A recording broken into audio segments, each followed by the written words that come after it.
सर्वांना नमस्कार. मास्टर विशाल सर या युट्यूब चॅनलवरती आपलं सर्वांचं पुन्हा एकदा सहर्ष स्वागत.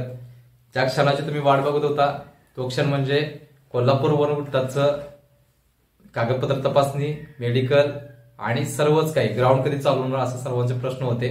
जे आपले वनरक्षकची मुलं तयारी करतात ते एकंदरीत त्यांची लिस्ट लागलेली आहे, त्यांची डेट आलेली आहे, त्याच्यावरतीच हा व्हिडिओ असणार आहे. सर्वप्रथम आपल्या चॅनलकडून तुमच्यापर्यंत पोहोचणार आहोत. त्यामुळं कोल्हापूर वन क्षेत्रातील जे काही कोल्हापूर, सांगली, सातारा या तिन्ही जिल्ह्याचे एकंदरीत लिस्ट दिलेले आहे. त्याची डेट जे आहेत कागदपत्र तपासणीची ती पण दिलेली आहे, ते पण मी शेवटपर्यंत सांगणार आहे. व्हिडिओला लाईक, शेअर, सबस्क्राईब करायला विसरू नका, कारण की लवकरात लवकर तुमच्यापर्यंत सर्व माहिती पोहोचली जाते.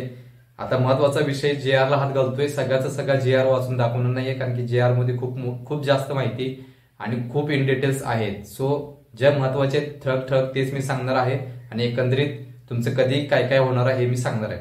ओके, सो चॅनलमध्ये नवीन असतील त्या सर्वांना विनंती आहे की आपल्या चॅनलला सबस्क्राईब करायला विसरू नका. वन विभागातील सरळ सेवा भरती 2023 वनरक्षक गट क प्रसिद्धीपत्रक आलेलं आहे. एकंदरीत तो JRच आलेला आहे. पहिल्या JR मध्ये त्यांनी सांगितलेलं आहे की त्याच्यामध्ये कधी कधी जाहिरात प्रसिद्ध करण्यात आलेली होती, त्यानंतर सांगितले कधी कधी एक्झाम घेण्यात आली होती, एकंदरीत किती उमेदवारांनी अर्ज केलेले होते वगैरे सगळं सांगितलेलं आहे. दुसऱ्या पॅराग्राफमध्ये शासनाकडून वेगवेगळ्या पद्धतीनं ऑनलाईन अर्ज सादर केलेले आहेत. TCS एक्झाम कडून तिची एक्झाम दिनांक 2/8 ते 11/8/2023 या कालावधीत 120 मार्कांची CBT टेस्ट म्हणजे कम्प्युटर बेस्ड टेस्ट घेण्यात आलेली होती म्हणून त्यांनी सांगितलेलं आहे. अशा पद्धतीनं सामाजिक समांतर आरक्षण वगैरे सगळ्याच्या गोष्टी लक्षात ठेवून एकंदरीत तिसरा पॅराग्राफ त्यांनी दिलेला आहे. चौथ्या पॅराग्राफमध्ये त्यांनी सांगितलेलं आहे की उपरोक्त प्रमाणे प्रसिद्ध झालेल्या गुणवत्ता यादीनुसार ऑनलाईन परीक्षेमध्ये किमान 85% गुण मिळालेल्या म्हणजेच 120 पैकी किमान 54 गुण मिळालेल्या एकूण 44,233 उमेदवारांची कोल्हापूर वनमंडळाचे वनरक्षक भरती प्रक्रियेचे कागदपत्र व शारीरिक पात्रता तपासणी पात्र झाले आहेत. म्हणजे एकंदरीत 44,233 मुलांचं आता डॉक्युमेंट चेकिंग आणि तुमचं ग्राउंड होणार आहे याची नोंद घ्यायची आहे.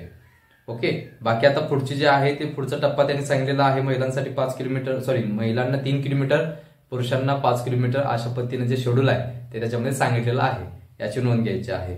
सगळं मी सांगत बसत नाही, जे महत्वाचं आहे तेच मी तुम्हाला सांगतोय आणि डेट वगैरे कधी कधी हे सांगणार आहे. म्हणजे तुम्हाला अजून सुद्धा प्रॅक्टिसला थोडे दिवस आहे, त्याच्यामध्ये तुम्ही योग्य ती प्रॅक्टिस करायची आहे.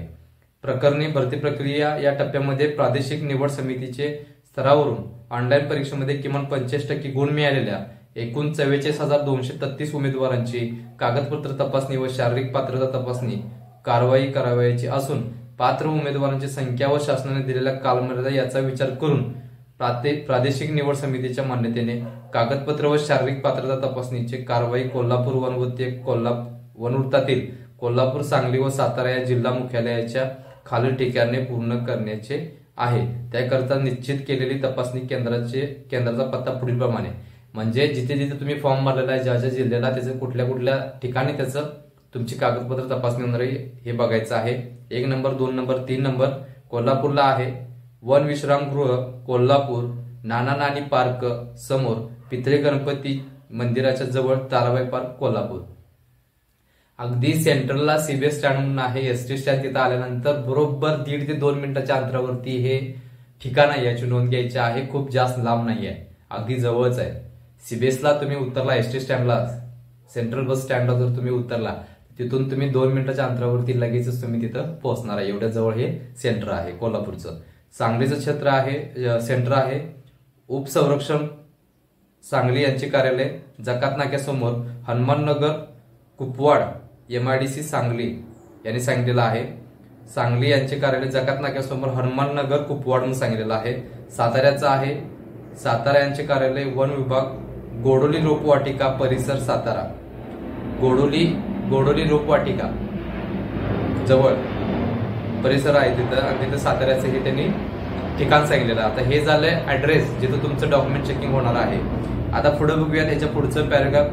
या प्रकरणी वन विभागाच्या संकेतस्थळावर प्रसिद्ध गुणवत्ता यादी हे केलेले आहे आणि त्याच्यामध्ये सांगितलेलं आहे की एकंदरीत 44,233 उमेदवारांची कोल्हापूर, सांगली आणि सातारा हे डिवायडिंग होणार आहे.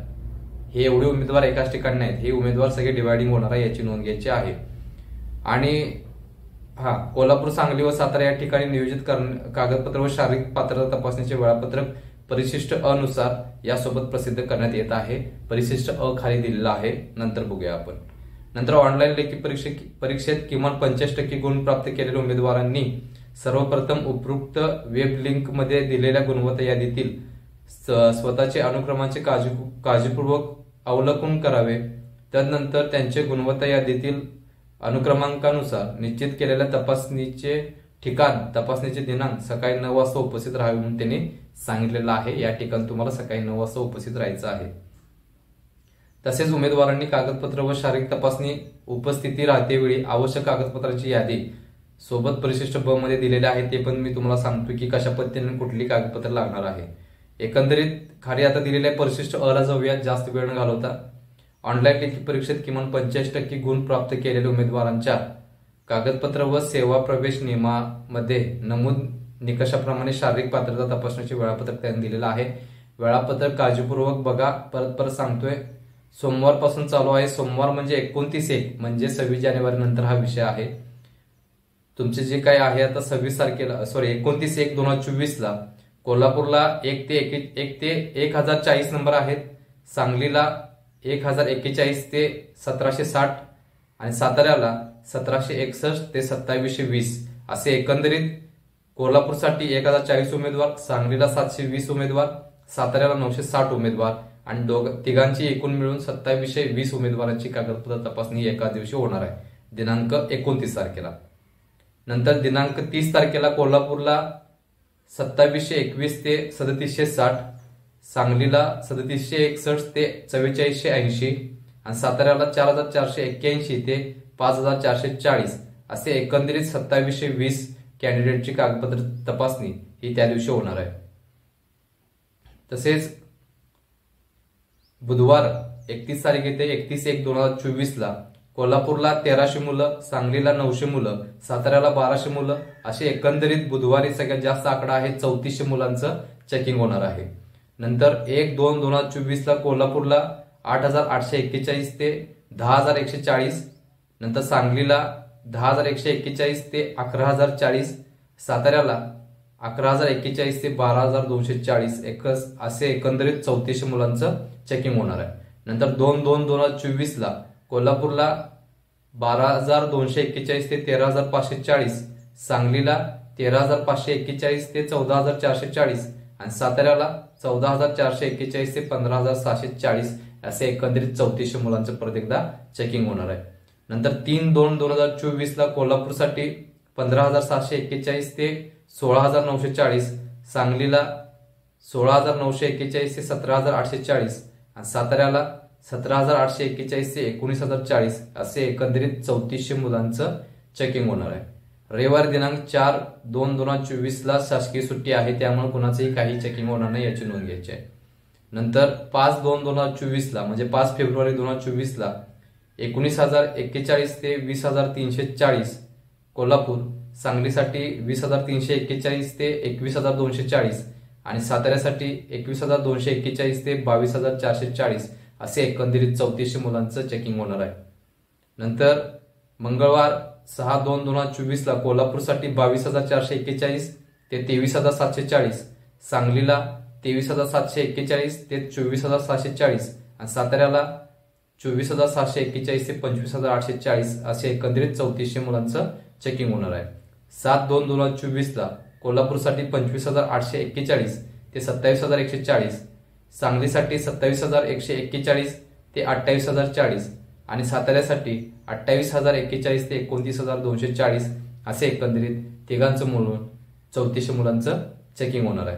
पुढे जाऊयात आपण 8/2/2024 ला म्हणजे 8 तारखेला कोल्हापूरसाठी 29241 ते 30540, सांगलीसाठी 30541 ते 31440 आणि साताऱ्यासाठी 31441 ते 32640 असे एकंदरीत 3400 मुलांचं चेकिंग होणार आहे।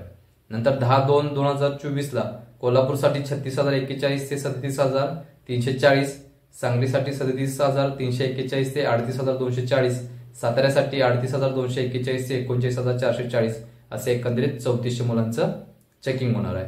अशा पद्धतीनं 12 तारखेला 11 तारखेला शासकीय सुट्टी आहे, त्यामुळे काही होणार नाही। परत आपण 12/2/2024 म्हणजे 12 फेब्रुवारीला कोल्हापुरात 39,441 ते 40,740, सांगलीला 40,741 ते 41,640 आणि साताऱ्याला 41,641 ते 48,240 असे एकंदरीत 3,400 मुलांचं चेकिंग होणार आहे. आणि मंगळवार आणि शेवटचं चेकिंग आहे 13 फेब्रुवारीला तुमचं शेवटचं चेकिंग असेल. सगळ्या कोल्हापूरसाठी फक्त 42,841 ते 44,233 अशा एकंदरीत 1,393 मुलांचं चेकिंग होणार आहे. पूर्ण आता मी जे रिडिंग केलं त्याचे जर तुम्ही टॅली केला तर एकंदरीत 44,233 मुलांचं हे चेकिंग होणार आहे. याची नोंद घ्यायची आहे. आता ह्याच्यासाठी कागदपत्र काय लागणार हे खूप महत्वाचं आहे, लक्षात ठेवा. कागदपत्र काय लागणार याच्यावरती एक सेपरेट व्हिडिओ मी बनवणार आहे. त्याच्यामध्ये हा इन डिटेल्स मी देणार आहे कागदपत्रांचा.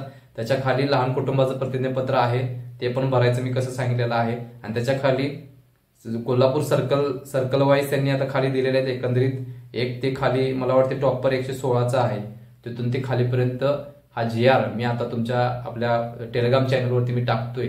तुमचा नंबर चेक करा आणि तुमचं डेट चेक करा आणि तुम्ही कुठल्या ह्याला लिस्टला बसताय बघा. त्या दिवशी तुमचं किती वाजता आहे बघून तुम्ही तिथं जायचं आहे आणि स्वतःचं डॉक्युमेंट चेकिंग वगैरे करून घ्यायचे आहे, ह्याची नोंद घ्यायची आहे. ओके. एकंदरीत हा GR लवकरात लवकर मी आपल्या ग्रुपवर टाकतोय. टेलिग्रामची लिंक या व्हिडिओच्या खाली डिस्क्रिप्शन बॉक्समध्ये आपण दिलेली आहे. फक्त विषय राहिला आता डॉक्युमेंट कोणती आणि कशी लागतील, त्याच्यावरती लगेचच उद्या सकाळी व्हिडिओ बनवणार आहे, याची नोंद घ्यायची आहे. हे जे डॉक्युमेंट आहेत हे डॉक्युमेंट इथून पुढच्या भरतीला सुद्धा तुम्हाला महत्वाचे असणार आहेत. त्यामुळं फक्त वनरक्षकचे आहेत म्हणून दुर्लक्ष करू नका. तुम्हाला इथून पुढे ही महत्वाची कागदपत्र ही वेळच्या वेळी लागणार आहेत, याची नोंद घ्यायची आहे. ओके. सो याच्यात अजून काही शंका असतील तुमच्या तर 100% कमेंट करा. आणि ज्यांचं आता डॉक्युमेंटसाठी सिलेक्शन आहे किंवा ग्राउंडसाठी सिलेक्शन आहे त्या विद्यार्थ्यांना आपल्याकडून आपल्या चॅनलकडून मॅडमांच्याकडून शुभेच्छा असतील. मी तर थांबतोय. धन्यवाद.